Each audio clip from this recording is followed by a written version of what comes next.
네, 요즘에는 유튜브가 참 발달해서 참 좋은 세상인 것 같습니다. 이유는 저기 멀리 있는 외국의 좋은 교수들의 강의도 들을 수 있기 때문입니다. 관심이 있으신 분들은 정말 좋은 강의들을 또 마음껏 들을 수 있는 이 세상이 된 것 같습니다.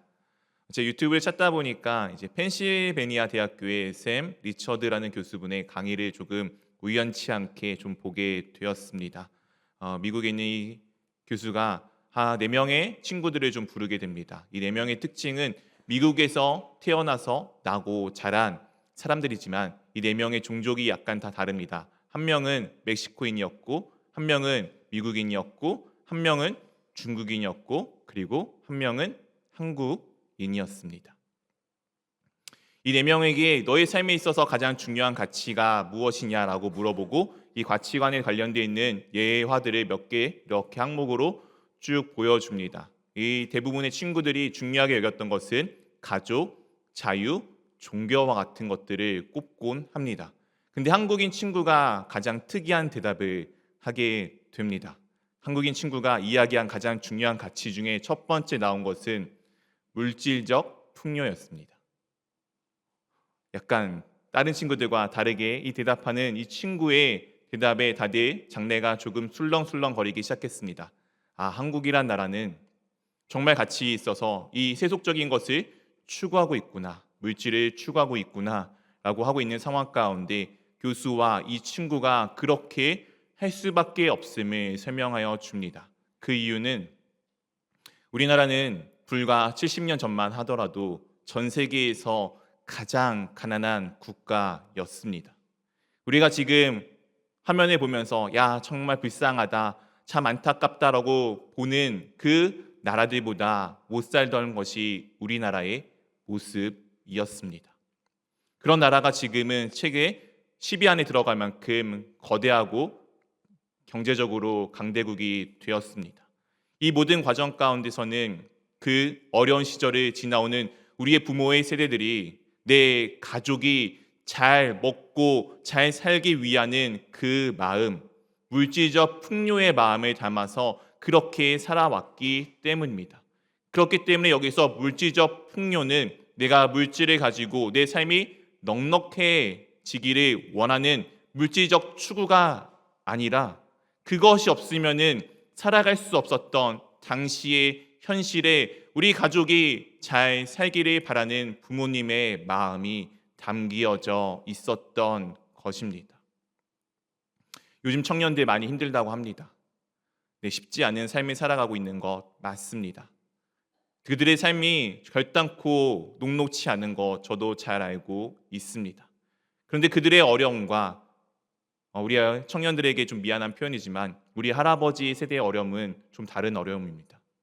우리는 무언가 상대적인 박탈감에 살아가는 시대이라고 한다면은 우리의 할아버지 할머니 세대들은 죽느냐 사느냐의 문제를 안고 살아오셨습니다. 그분들의 희생과 노력이 있었기에 놀랍게도 우리는 세계에서 가장 강력한 나라 중에 하나가 되었고 전 세계가 부러워하는 국가가 되었습니다. 기회가 되시면은 해외에 자주 나가 보십시오. 나가 보면은 대한민국이 얼마나 좋은 나라인지를 알 수 있을 것입니다. 우리 부모님의 세대가 이렇게 만들 수 있었던 것은 아까 그 청년이 이야기했던 물질적 풍요에서 그 물질적을 추구한 것이 아니라 이것을 통해서 내 가족을, 내 식구를 우리가 조금 더 잘 살아가기 원하였던 마음으로 인함인 것을 우리가 조금은 기억하며 나가기를 원합니다. 기독교인의 삶이 이것과 참 비슷합니다. 우리는 분명히 이 땅 가운데서 삶을 살아가고 있습니다.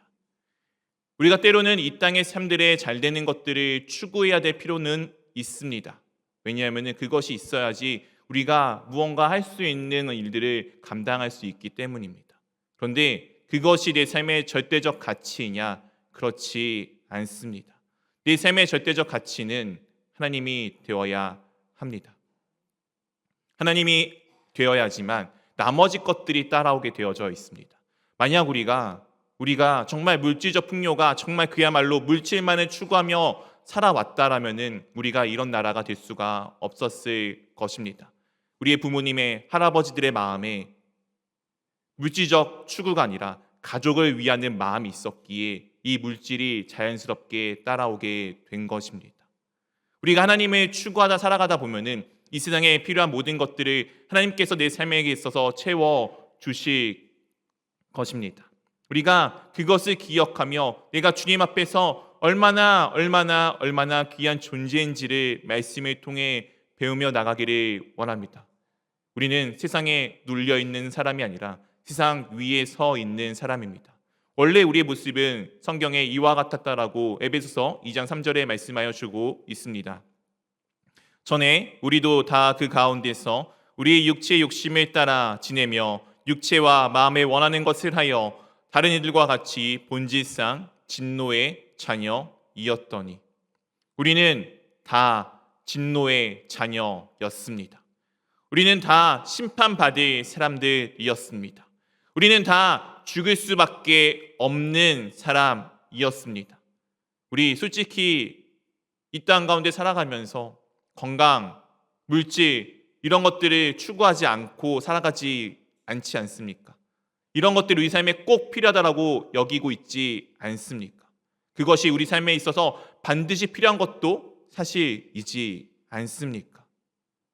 근데 오늘 그런 우리의 모습이 우리 마음대로 하였기 때문에 우리의 원래 모습은 심판의 자녀였다라고 말씀하여 주십니다.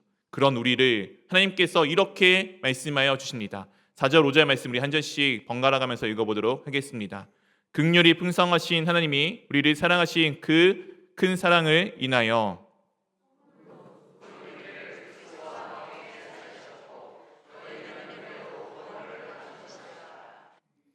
본질상 원래 우리는 진노의 심판을 받을 자녀였는데 긍휼이 풍성하신 하나님께서 우리를 사랑하여 주셨습니다. 우리가 사랑받을 만한 사람이어서 사랑을 받은 것이 아니라 하나님께서 사랑이 넘치시고 많으셔서 긍휼함이 많으셔서 하나님께서 우리를 사랑하여 주셨습니다. 그 큰 사랑으로 인하여 허물로 죽은 우리, 앞에 있었던 그 수많은 죄로 인하여 죽은 우리를 누구와 함께 살리셨다고요? 그리스도와 함께 살리셨습니다.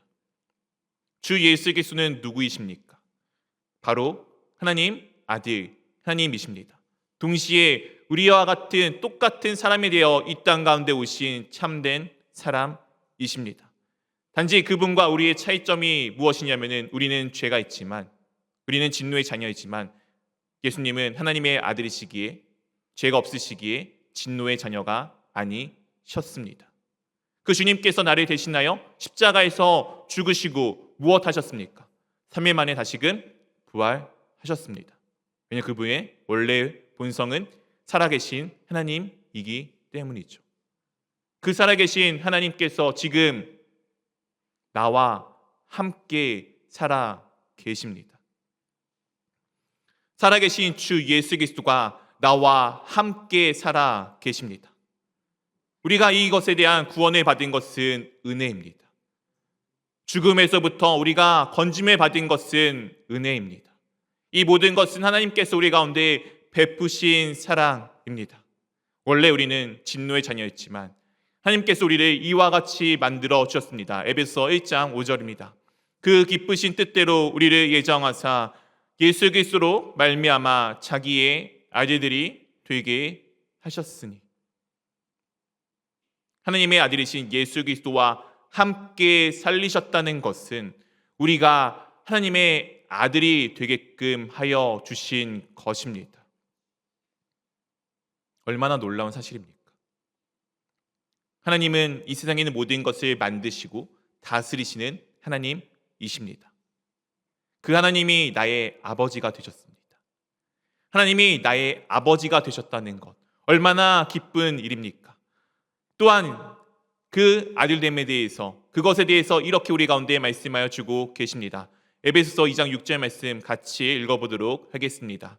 또 함께 일으키사 그리스도 예수 안에서 함께 하늘에 앉히시니 지금 우리를 죽음 가운데 있던 우리를 어떻게 하셨냐면은 예수 그리스도와 함께 일으키셨습니다. 이 일으키다는 것은 주 예수 그리스도의 부활을 나타내는 것과 동일한 단어입니다. 원래 우리는 죄로 인하여서 죽은 사람들이에요. 우리는 죽은 존재였지만 그 우리 죽은 존재를 주 예수 그리스도가 부활하실 때 함께 우리를 부활시키셨습니다. 우리는 그렇게 일어나 있는 상황 가운데 무엇하냐면은 그리스도 예수 안에서 함께 하늘에 앉히셨습니다. 예수 그리스도께서 하늘에 앉아 계시듯 우리가 그와 함께 예수 그리스도와 안에서 함께 하늘 보좌에 앉아 있습니다. 예수님께서 하늘 보좌에 왜 앉아 계십니까? 에베소서 1장 20절에 이렇게 말씀하여 주고 있습니다. 그의 능력이 그리스도 안에서 역사하사 죽은 자들 가운데서 다시 살리시고 하늘에서 자기의 오른편에 앉히셨는데 그것을 하신 이유는 이와 같습니다. 22절 말씀 우리 한번 같이 읽어보도록 하겠습니다. 또 만물을 그의 발 아래 복종하게 하시고 그를 만물 위에 교회의 머리로 삼으셨느니라. 예수 그리스도께서 죽었다가 살아나시고 지금 하늘에 올라 하늘 보좌 우편에 앉아 계십니다. 이 앉아 계시는 이유는 다른 것이 아니라 만물 위에 계시기 위함입니다. 이 세상에 있는 모든 것 위에 계신 분, 그 예수님께서 만물을 그 발 아래 복종하게 하시고 모든 것이 다 예수 그리스도 안에서 모든 것이 복종하여 모든 것이 이루어지고 있는 그 상황임을 우리 가운데 말씀하여 주고 있습니다. 그리고 또한 그를 만물 위에 교회의 머리로 삼아 주셨습니다. 예수 그리스도는 만물 위에 있는 교회의 머리가 되어 주셨습니다. 만물 위에 교회가 있다는 것, 교회는 무엇입니까? 주 예수 그리스도의 부름을 받은 바로 우리들 아닙니까? 그렇게 우리는 만물 위에 계신 예수 그리스도와 함께 만물 위에서 이 세상의 모든 것들을 다스리는 위치에 있습니다. 모르셨습니까? 우리는 세상의 삶들을 추구하는 것이 아니라 세상의 삶들이 우리를 따라오게끔 살아가야 되는 사람들입니다. 아까 말씀드린 것처럼 우리나라가 물질적 풍요, 그야말로 정말 그것이 말 그대로 물질적 풍요를 위해 살았다면은 우리는 분명히 이렇게 되지 못하였을 것입니다. 그 이면에 담겨 있는 정말 잘 살고자 하는, 함께 살고자 하는, 살아가기 원했던 그 마음이 담기어져 그 물질이 자연스럽게 우리의 삶 가운데 따라오게 되었습니다. 우리가 추구해야 될 삶은 세상의 가치와 세상의 논리가 아닙니다. 우리는 오직 주 예수 그리스도 안에 있어야 합니다. 그때 우리는 이 세상에 있는 모든 것 위에 서 있습니다. 그러면 자연스럽게 그 모든 것들은 물질도, 건강도, 권력도, 때로는 지혜도, 지식도 다 우리 삶 가운데 따라올 수밖에 없습니다. 주님께서는 우리를 이 세상에 있는 그 무엇 밑에 두신 것이 아니라 이 세상에 있는 그 모든 것 위에 놓으셨습니다. 딱 하나, 우리의 머리 대신 예수 그리스도를 제외하고. 그렇기에 우리 머리 위에 있는 것은 예수 그리스도입니다. 물질도, 건강도, 행복도 그 무엇도 아니라 예수 그리스도가 우리의 머리가 되십니다. 우리가 그것을 지금 보며 살아가기를 원합니다. 또한 에베소서 2장 7절이 이렇게 우리 가운데 말씀하여 주십니다. 7절 말씀을 우리 한번 같이 읽어보도록 하겠습니다. 이는 그리스도 예수 안에서 우리에게 자비하심으로써 그 은혜의 지극히 풍성함을 오는 여러 세대에 나타내려 하심이라. 이렇게 우리를 높은 자리에 앉히신 이유, 하늘 보좌 우편에 앉히신 이유는 예수 그리스도 안에서 우리에게 자비하심으로써 그 은혜의 지극히 풍성함을, 예수님이 얼마나 자비롭고 사랑이 많으시고 그분이 얼마나 은혜로우시고 긍휼이 많으신 분이심을 오는 여러 세대에게, 모든 세대에게, 모든 세상의 사람들에게 무엇하기 위함이라고요? 나타내기 위함입니다. 여러분이 살아가는 삶이, 내가 걸어가는 이 걸음이 주 예수 그리스도가 드러나는 순간입니다. 주님은 우리를 그렇게 만들어 주셨어요. 세상 사람들은 그 누구도 예수 그리스도를 볼 수가 없습니다. 그런데 놀랍게도 주님께서 우리를 부르셨고 우리에게 자신이 누구인지를 보여주셨습니다. 그리고 우리가 그 놀라우신 예수님 안에서 참된 기쁨을 누리며 살아가고 있습니다. 그런 나의 기쁨, 그런 나의 행복이 예수님과 함께하는 삶이 이 세상 사람들 가운데는 예수 그리스도를 볼 수 있는 빛이 되며 그들 가운데 이정표가 될 수밖에 없습니다. 세상의 중심은 바로 그렇기에 우리입니다. 주 예수 그리스도와 함께하는 내가 바로 세상의 중심입니다. 모든 일이 나를 중심으로 이루어져 가고 있습니다. 내가 세상의 머리 대신 예수 그리스도와 함께하고 있기 때문이죠. 내가 그렇게 서 있다는 것은 나를 통해서 모든 것들이 온전하게 충만하여지고 회복되어짐을 말씀하여 주고 있습니다. 에베소서 1장 23절에 이렇게 우리 가운데 말씀하여 주고 있습니다. 교회는 그의 몸이니 만물 안에서 만물을 충만하게 하시는 이의 충만함이니라. 예수 그리스도가 없다면은 이 세상에 있는 모든 것은 다 사라질 수밖에 없습니다. 예수님이 계시다는 것은 이 세상의 모든 것들이 그 가운데 가득하게 채워져 가는 것을 의미하게 됩니다. 그 예수 그리스도, 머리 대신 예수 그리스도와 함께 붙어 있는 몸이 바로 교회인 우리, 바로 나입니다. 나를 통해서 세상이 충만하여져 가고 있는 것입니다. 내가 세상으로부터 공급을 받는 것이 아니라 내가 세상을 공급하고 있는 것입니다. 내가 그만큼 귀한 존재입니다. 이것에 대해서, 이 선물에 대해서 예수님께서 이렇게 우리 가운데 말씀하여 주십니다. 에베소서 2장 8절 말씀을 한번 같이 읽어보도록 하겠습니다.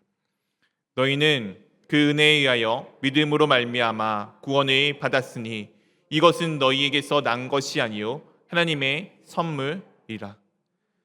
우리는 그 은혜에 의하여 믿음으로 말미암아 구원을 받았습니다. 우리가 믿음으로 구원을 받았기에 무언가 나의 행위가 되게 있는 것처럼 보이죠. 네, 그것이 없는 것은 아닙니다. 그런데 이 믿음이 무엇이라고요? 하나님의 선물입니다. 사랑하는 성도 여러분, 자기 자신을 한번 잘 돌아보십시오. 내가 믿을 만한 사람입니까? 내가 내 입 밖에 내뱉은 모든 말을 완벽하고 온전하게 지키실 수 있으십니까? 어떤 분들은 그렇게 살아가시려고 노력들을 하시더라고요. 그런데 때로는 우리가 상황과 환경에 의해서 내가 내뱉은 말을 지키지 못하는 때가 부득이하게 있을 수밖에 없습니다. 고의로 지키지 않는 분들도 계시겠지만 대부분의 많은 사람들은 지키려고 하였지만 어쩔 수 없이 지키지 못하는 때들이 있습니다. 우리의 믿음은 그와 같습니다. 지금 이 순간에는 진심입니다. 그것이 나에게서 진심이지만 그것이 시간이 지나간 이후에도 진심으로 남아있는 것이 되느냐? 그렇지는 않습니다. 그것이 우리가 갖고 있는 한계입니다. 그런데 우리가 주님을 향한 믿음이 그렇다라면은 우리는 어떻게 이 가운데 살아갈 수가 있겠습니까? 놀랍게도 하나님께서는 이 믿음을 우리 가운데 선물로 주셨습니다. 믿음하면은 떠오르시는 성경의 인물이 한 명 있죠. 누구이죠? 아브라함 아니겠습니까? 믿음의 조상이라는 아브라함이 처음부터 그가 그런 온전한 믿음을 갖고 있었을까요? 한번 말씀을 통해서 가볍게 빠르게 좀 살펴보기를 원합니다. 창세기 15장 5절 6절에 이렇게 우리 가운데 말씀하여 주고 있습니다. 한 절씩 번갈아 가면서 읽도록 하겠습니다. 그를 이끌고 밖으로 나가 이르시되 하늘을 우러러 무별을 셀 수 있나 보라. 또 그에게 이르되 내 자손이 이와 같으리라.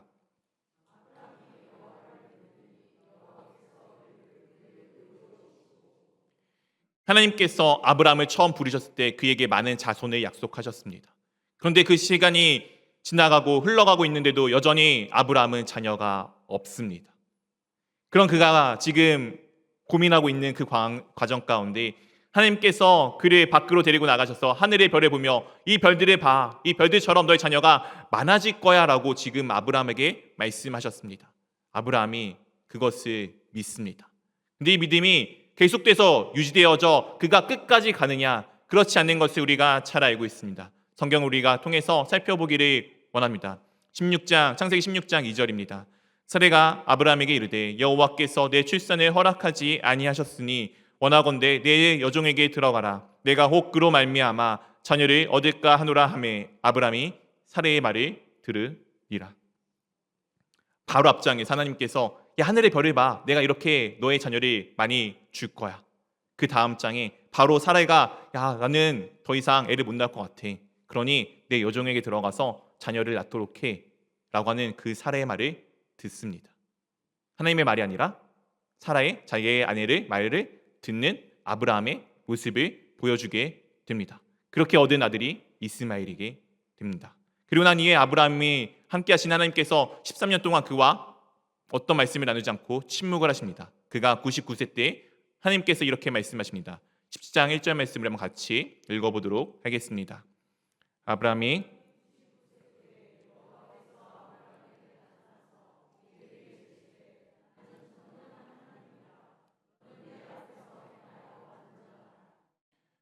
아브라함이 99세 때 하나님께서 아브라함에게 나타나서 너는 내 앞에 행하여 완전하라라고 하시면서 할례의 언약을 그에게 주십니다. 그리고 그에게 또 자녀를 주실 것을 약속하십니다. 그런데 아브라함의 반응이 이와 같습니다. 17절 18절 말씀 한 절씩 번갈아 가면서 읽어보도록 하겠습니다. 아브라함이 엎드려 웃으며 마음속으로 이르되 백세된 사람이 어찌 자식을 낳을까? 사라는 90세니 어찌 출산하리요 하고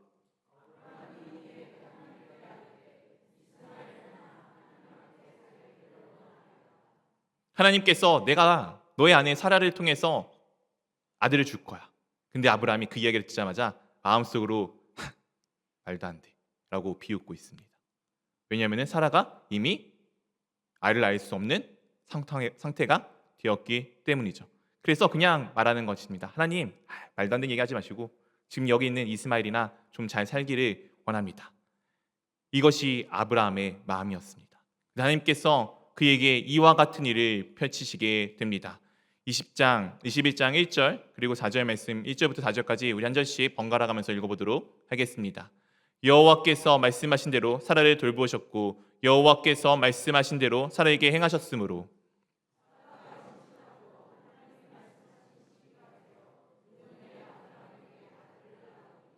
아브라함이 그에게 태어난 아들 곧 사라가 자기에게 낳은 아들을 이름하여 이삭이라 하였고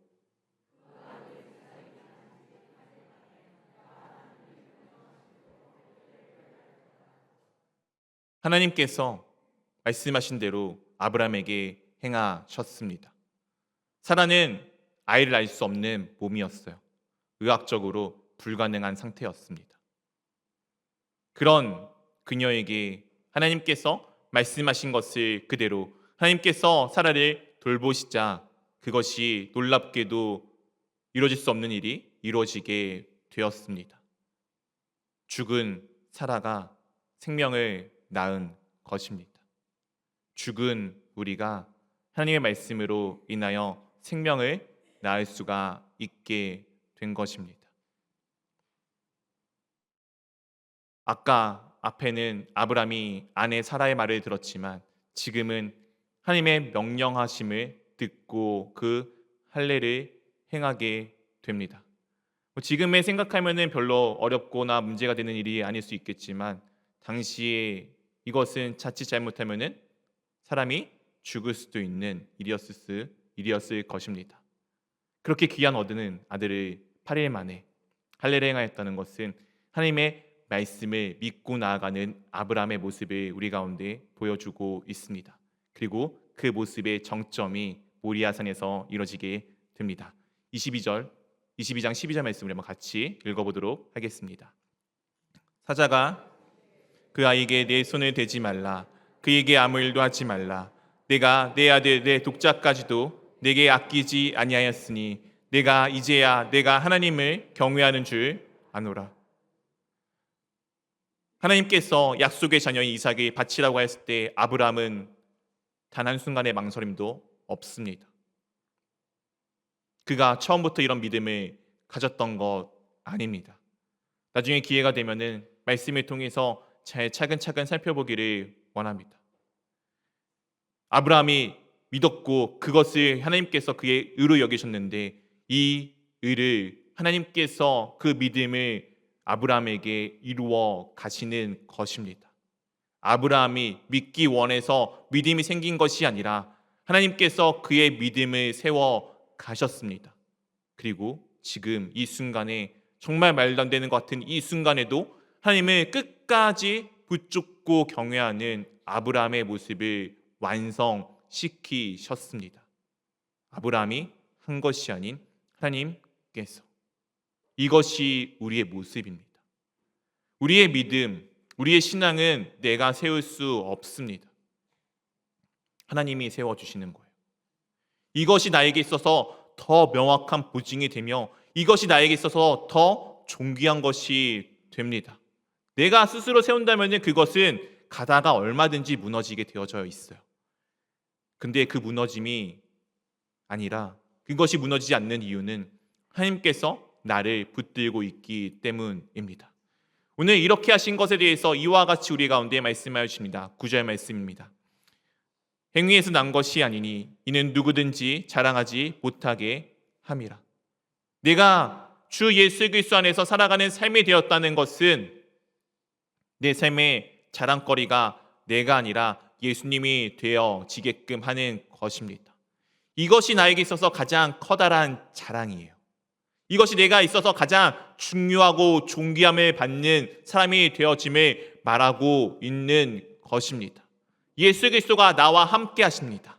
주님이 내 안에 계십니다 라고 하는 이 외침이 엄청나게 커다랗게 기쁜 자랑이며 그것이 이 세상에 있는 그 어떤 것보다 나를 가장 완벽하고 굳건하게 세우며 나를 가장 존귀하게 만들어 줍니다. 오늘 이것을 통해서 하나님께서 우리에게 이렇게 행하기를 원하십니다. 에베소서 2장 10절 말씀 같이 읽어보도록 하겠습니다. 우리는 만드신 바라 그리스도 예수 안에서 선한 일을 위하여 지으심을 받은 자니 이 일은 하나님이 전에 예비하사 우리로 그 가운데서 행하게 하려 하심이니라. 우리를 누가 만들었냐면은 주님이 만드셨습니다. 하나님이 정말 장인 정신으로 한 땀 한 땀 나를 만드셨습니다. 한순간도 놓지 않으시고 지금까지 계속해서 만들어 오셨습니다. 그리고 놀랍게도 세상으로 볼 때는 보잘것 없어 보이는 나이지만 이 세상에 있는 모든 것을 이루어 가시는 주 예수 그리스도 안에서 그분의 일을 위하여 나를 지금 사용하고 계십니다. 내가 무엇인데 주님이 나를 사용하실까요? 내가 무엇인데가 중요하지 않습니다. 주님이 나를 존귀하게 여기시고 그분의 일에 나를 지금 사용하고 계십니다. 나를 통해서 세상이 변화되고 있어요. 나를 통해서 세상이 바르게 이루어져 가고 있어요. 나를 통해서 주님의 뜻이 이루어져 가고 있습니다. 이것이 우리가 이 세상에서 살아가는 삶의 모습입니다. 사랑하는 성도 여러분, 여러분들은 세상에서 가장 귀하신 분들입니다. 세상을 쫓지 마십시오. 그런 것은 별것이 아닙니다. 걔네가 우리를 쫓아오게끔 만들어야 되고 실제로 그것들이 우리를 쫓아오고 있습니다. 얼마나 귀하신지 꼭 경험해 보시고 오늘 아브라함이 그렇게 하나님을 통하여서 믿음이 세워진 것처럼 그의 삶에 주님 앞에서 가장 귀한 것을 깨달았던 것처럼 우리도 그렇게 되기를 원합니다. 내 삶 가운데 일하시는 주님을 경험하시고 주님과 함께 살아가는 삶이 되기를 주님의 이름으로 축원드립니다.